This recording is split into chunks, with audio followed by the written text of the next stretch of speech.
Hello, this is Jason P. Wilson Zero and X-Force, and this is my Marvel comic pull list for the week of August 17th, 2011, and today is the 21st, and it is a Sunday. And first up here for my Marvels is a pleasant surprise, and that is Ultimate Fallout Spider-Man No More. And for me to really explain why it's a good issue for me, I kind of need to go over the last 5 issues real quickly. This comic for me was a surprise. I really didn't know this series was coming out, and I had recently read issue number 160 of Ultimate Spider-Man, which was one of my favorite comics of all time. And even though I loved it and I thought it was just about perfect for me, I wanted more, and I wasn't expecting to have anything more. Maybe continued in the new ongoing series. So when I went in the comic store and I saw Ultimate Fallout number 1, I completely was on board. I was like, oh wow, great. I didn't know this was coming out. And I thought it was a one-issue one-shot. I really did. It seemed like it was a one-shot, and I thought it was. So I took it home, and I read it, and I loved it. And I was pleasantly surprised that it was continuing. So I immediately, sent an email to the owner of my comic store and said, "Hey Chris, please put this in my saver. I want this series." Now at this point, I thought it was only going to be like an issue or 2 at most. So issue number 2 comes out, and I liked it. I thought it was very good, and I saw there was another one. So I assumed number 3 would be the conclusion.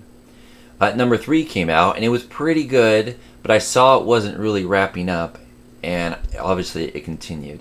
At this point, I was like, this looks like it's going to be a full-blown on series, which I really wasn't prepared for, so I wasn't sure about it at that point. I also felt that it was downgrading. Like, issue number 1 was fantastic, issue number 2 was good, and issue number 3 was pretty good. So I saw this, like, decline that I was just anticipating, being a comic veteran, was just going to go all the way down and run out of steam and be completely long in the tooth and unnecessary. Though I stayed on because, I've invested 3 issues. I've invested the money in those issues. I'm going to go ahead and ride this out. So issue number 4 comes out. And I am pleasantly surprised because it's one of the best issues. Also, I was surprised. I actually turned a page and was surprised about what I saw. And again, being a comic veteran, I am rarely surprised. I'm reading a comic and I enjoy it, but there's really few moments when I can say that the writer surprised me. I did not see that coming. And this was one of those moments. They actually showed who Spider-Man was. I remember thinking, I thought it was weird that it came in a sealed plastic bag, and I was wondering why that was. I thought that was weird. I did not have any idea they were going to show Spider-Man. In fact, I just assumed that number 1, Spider-Man was going to be one of Peter Parker's spider clones, one of the clones of Spider-Man. And I also thought that they would reveal the new Spider-Man, but at the end of the first story arc in the new ongoing series of Spider-Man. But I was not expecting in issue number 4, not even the end, in the middle, them revealing Spider-Man. And I did not see that coming, and I didn't even know, it was going to be this individual, and I was just pleasantly surprised all around. Not only that, but there's a lot of other stuff going on in that issue, a lot of information, and at that point, it definitely was a must-read. So I was very, excited when issue number 5 came out. Unfortunately, issue number 5 was not good. It was definitely the weakest in the 6-part issues, and it almost, even though obviously it kept the story going, there's information you kind of need to know. There are a few moments in there. It was mostly a wasted issue, and I did not like it at all. So all of a sudden, all the momentum and excitement I had over 4 was all completely pulled away with issue number 5. So when this issue number 6 came out, I wasn't really knowing what to expect. Was it going to be another number 5, or was it going to be like number 4 or number 1? And I'm glad that it's it was a very good issue. It wrapped up things as well as you can with all the new series coming out. You definitely had the, conclusion, if you will, of the storylines. At the same time, they left everything open, so you really want to know what's going to happen. In fact, someone else had said that it was like being on a boat, and the water's being very calm, and you see this huge wave coming, and it's coming. This big, huge waves coming at you, but at the moment the water's calm, and you're just anticipating the horror that's about to happen, kind of. So reading this issue, you got that feeling. And for me, Bendis and Hickman, they're really good writers, because if a writer can make you feel that way just by, reading kind of what's in between the lines, them kind of leading you on emotionally, that to me is good writing. So that alone makes issue number 6, for the most part, redeem the entire series. But to be honest, if you didn't want to buy all 6 issues, but you did want to know what was going on, you could read issues number 1, issues number 4, and issue number 6, and for the most part, be completely fine with those 3. Those are the 3 key issues that give the most information, and it's written the best.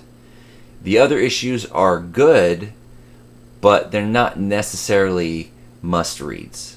So if you're like me, and if you're going to read 3, you might as well read 6, then go ahead and pick up all 6 issues or the trade. But if you barely care, and you're thinking about skipping it completely, you know what? Go ahead and get number 1, number 4, number 6. You'll get information, and you won't be disappointed that you read it.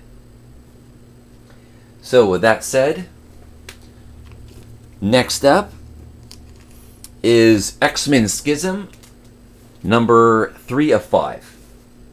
Now, I mentioned this before. Schism is one of the few, summer events that I actually jumped on board ahead of time. And, I hadn't really read an X-Men event in a while. I usually skip them or get the trades. So I've been pleasantly surprised, as you all know, for the first 2 issues. And issue number 3 is right on board with the other 2. It pushes the story forward. It's good writing, and there are some really good moments in this comic. I'm very pleased with Schism, and they would really have to have 2 bad issues for the last 2 for me not to say this has been a great X series. And definitely one that I think X-Men needed. They needed this, and if they do it right, again, I don't want to jinx anything, but if they do it right, like they seem to be doing, hopefully this will be the big shake-up that the X-Men books have needed for a long time. Hopefully it won't have all these, bazillion X books and rarely them being very good. Hopefully we'll lean it out and get just a few very good X books coming out of how this is going to end. Now, what does kind of suck is everyone knows basically what's going to happen at the end before you even read the first issue.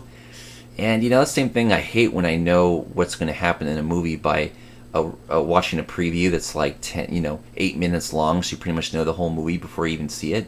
I kind of hate that. But, it did get me to get the book because I want to see what this big divide is going to be between Cyclops and Wolverine. And even though I know the teams are going to be split, I'm really curious what and how. So the one complaint I do have is the same as most of you have, and that is, I love that the book comes out every week. That is great. I love, boom, it's every week it comes out.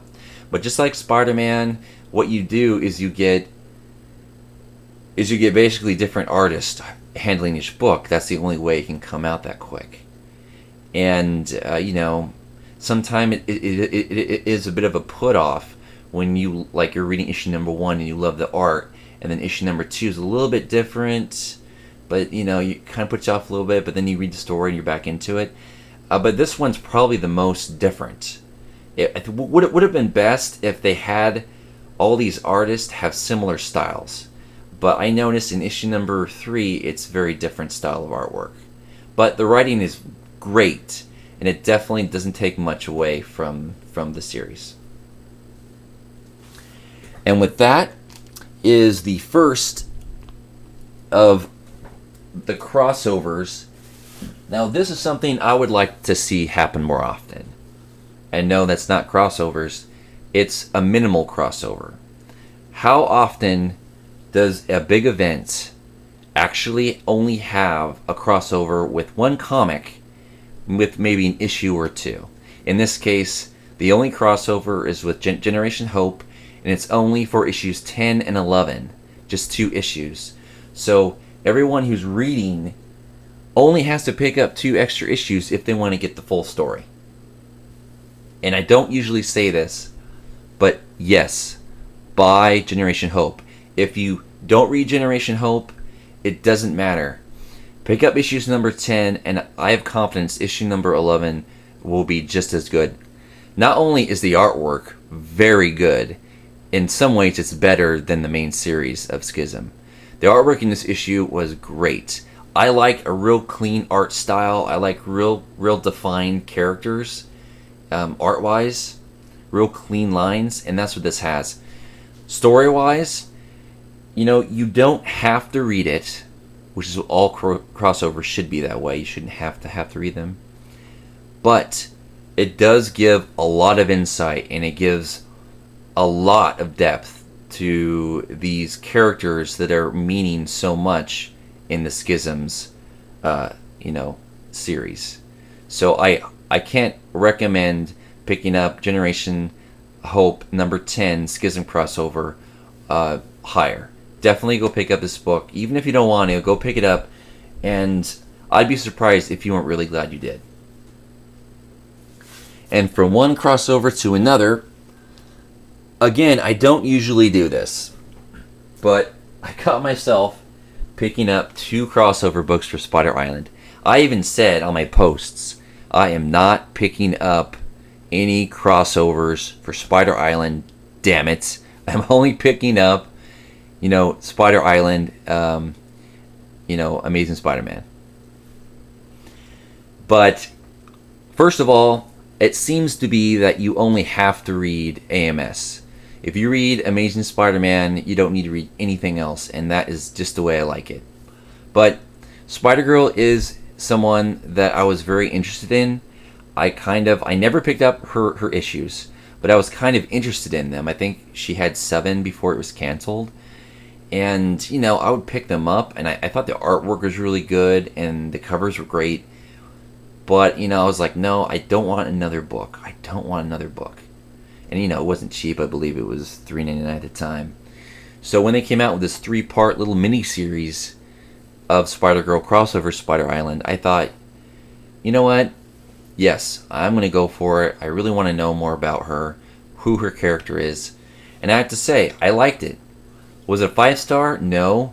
But it was a good solid 3. I thought the artwork was pretty good. At times I thought it was really good. Other times I thought it was just okay. It wasn't as good as I remember the main series being when I would pick up the Spider-Girl books and just to look in them. I thought the artwork was very good at times. But it is good. It's definitely very action-oriented art and a very action-oriented story. Again, I guess she lost her powers is what I understand from reading this. It must have happened in the initial series that I did not read. But she now has her powers back like everyone else. So it's kind of a nice perspective of about what's going on Spider Island. So I would give it a mild recommendation. If you're curious at all, pick it up. I've committed to the full 3 because for the most part, I like to finish, a story arc. And one crossover to the next is Venom. Now, Venom is a series that I liked. I liked well enough. It's by one of my favorite writers. He writes Uncanny X-Men, X-Force.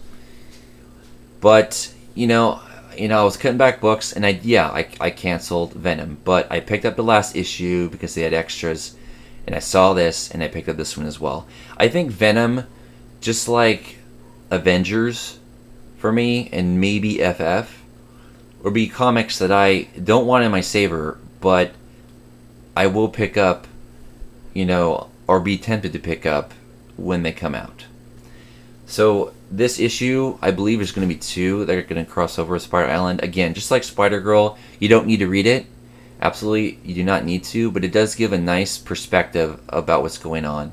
In this case, it's Flash Thompson's point of view about what's going on, and it does continue what's going on with him in the main series. It's kind of like a collaboration of his storyline in the Spider Island. It's done very well.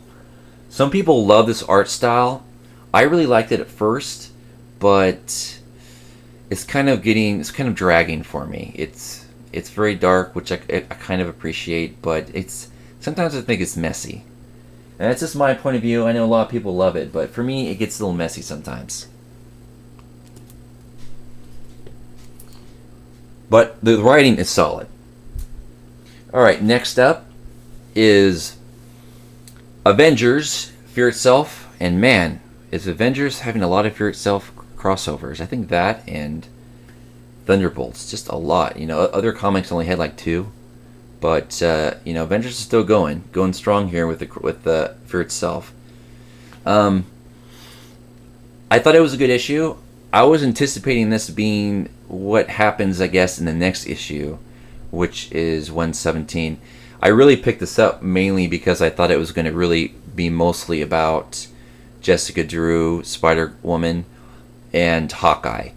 The last issue, that they this moment they kind of been showing everyone their relationship was changing, and that Spider-Woman and Hawkeye were having these feelings, these interests in each other, and you had stuff going on, a triangle almost, where with these characters and stuff, and it was really cool.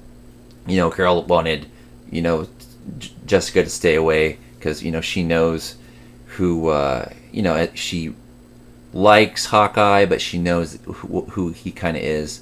Plus the whole thing with Mockingbird and stuff. So it was really complicated, and she wanted Jessica to stay away from it. So I kind of was interested in what was going to happen with that. So I picked this up, and it wasn't what I thought it was going to be, but it was still good. And obviously, if you're picking up Avengers, you pick this up. But again, I'm going to be picking up next issue, even though it's not on my saver, because that's the one that's going to be concentrating on what's going on with them. And next up is Thunderbolts, Fear Itself. And this is issue number 162. Again, this is another series that I dropped. Again, like Venom and like Avengers, has nothing to do with the quality of the book. It's been a very good series. I just need to make my Marvel cut, so I did. And Thunderbolts, again, Thunderbolts is all about the writing. For me, that and Venom, even though I don't particularly like either of these art styles most of the time or half the time, I always love the writing. Parker for Thunderbolts doing a great job, but there are a lot of different artists that work on Thunderbolts, and whenever I see a cover that has a lot of names on it, I always know at some point we're gonna get artwork changing or whatever. In fact, I didn't say this before, but that happened quite a few times with the Ultimate Fallout. I would turn a page and the artwork would be completely different, and then I would turn the page again and it would go back to the way it was, and I really don't like that. It pulls me out of the story. So I don't love this art style, but I'm enjoying the storyline. And I dropped it probably too soon because I didn't get a conclusion. I like to drop a book as soon. If I'm going to drop it, I want to see what happened. I want to at least get to the end of the story arc. And I noticed that where Avengers is always on the new book stands, Thunderbolts is not. So I have a feeling that I'm going to have trouble. If I want to pick up the next one, I'm going to have trouble getting it because it's not in my saver anymore. But I have to make the cuts when I can. So again, I recommend this, but it was just okay for me. Okay, and last but not least for my Marvels is Captain America #2. Now I mentioned this before. going to be reading the first story arcs of Captain America, the new series, and Captain America, the continuing series, which is Captain America and Bucky. And then I'm going to decide which is better for me. And this is a really good issue. Strong. I know a lot of people have been loving the new Daredevil, and I was really tempted to pick it up, but I was going to either concentrate on Captain America's new relaunch or Daredevil's new relaunch. And it looks like both these books have been great, if not very good, because I've heard nothing but good things about Daredevil, which I think I'll probably pick up on trade. But I'm not going to do the series until I figure out which of these two I'm going to be doing.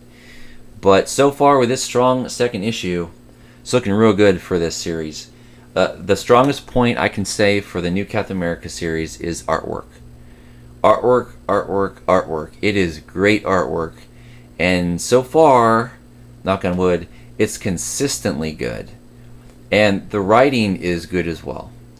It's going against artwork that's not nearly as good, but it's stylized, which is the Captain America and Bucky. It's a certain style they have that's kind of matching their storyline, which is a golden age Captain America and Bucky. So for this, it's real strong. It's looking really good for Captain America new series. If they can keep this up, it's going to be really hard to beat. Even though I love learning about Captain America and Bucky and their first adventures, and all the stuff that's happening to them, and I guess we're going to find out what happened with Bucky to change him, which is going to be cool. It's going to be hard to beat this. Great artwork and very strong writing. And with that said, those are my Marvel issues. I would love to hear what you guys are reading, and if you agree with me, if you like any of these comics that I'm kind of praising this week. And that's Marvel for this week. Thanks for watching, and I'll see you next time.